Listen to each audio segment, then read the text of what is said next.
the email you just sent out. Can you give me a couple of comments about the GOP appointing a known fake elector?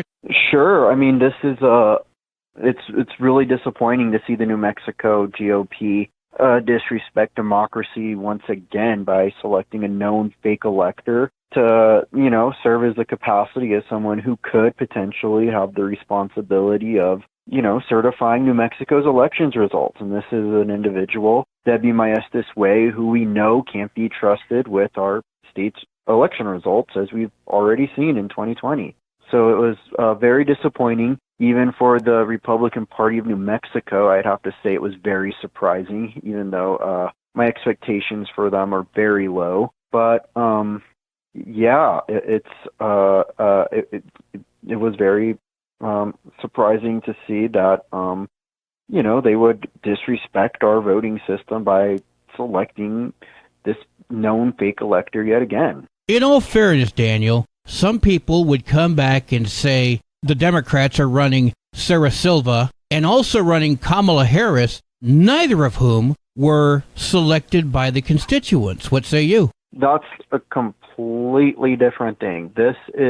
So what Debbie Maestas Way did was disregard the voting results in an election of nearly 100,000 New Mexicans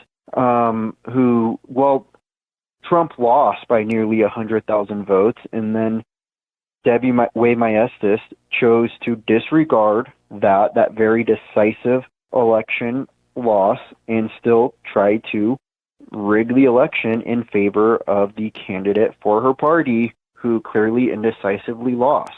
And both Kamala Harris and Sarah Silver were nominated to their current positions entirely within Democratic Party rules to be our party's nominees. And, both of those election results come election day for both of those races, our electors, our party establishment will totally accept. But again, that's a very, very dissimilar comparison to make. Those aren't the same things. But what I'm stating is the fact that the democratic process. One was a general election. There has been no general election yet in 2024, so they're not similar things at all. But there are complaints about the Democrats not electing or nominating either of those two candidates. Have you heard those complaints, and what can you say to quench the concerns of people that say that? No, well, I really haven't seen those complaints, but I mean, I could see Republicans kind of trying to come at the Democratic Party with that sort of attack.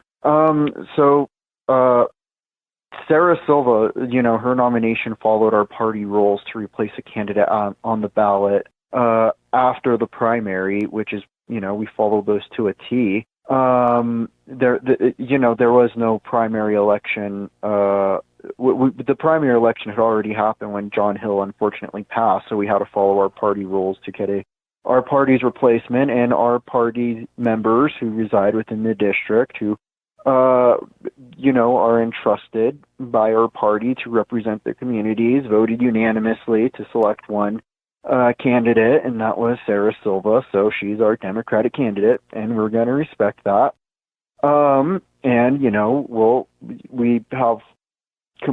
We're very, very optimistic about her chances in the general election, and we're looking forward to her running. And then as for Kamala Harris, I think we can just look back over the last couple months and see how I don't really think anyone's, at least in the Democratic Party, is saying, complaining about what you're saying, some folks are saying, some quote-unquote folks are saying.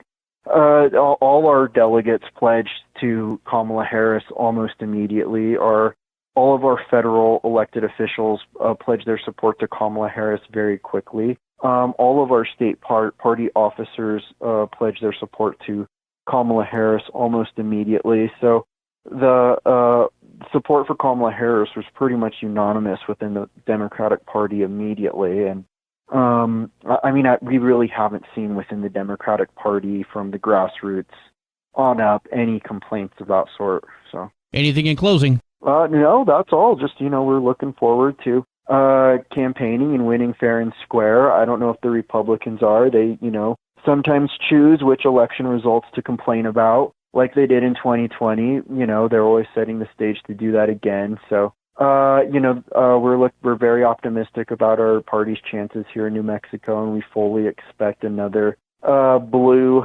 victory here, especially for Kamala Harris. We're looking forward to that, and we really hope that Steve Pearce, Debbie Way-Maestas, and the other Republicans don't try any, respect the election results, win or lose, based on their past behavior. I don't know. I think that might be too much to ask of them. I mean, if you ask a lot of Democrats, they would say it's flat out un-American to disrespect election results like that. But, they're the ones who have to, explain themselves if they try to do that. If they do try it, it'll fail again, and it would be another disgrace. But we'll see if they cook up another fake electorate scheme. I'm optimistic they won't.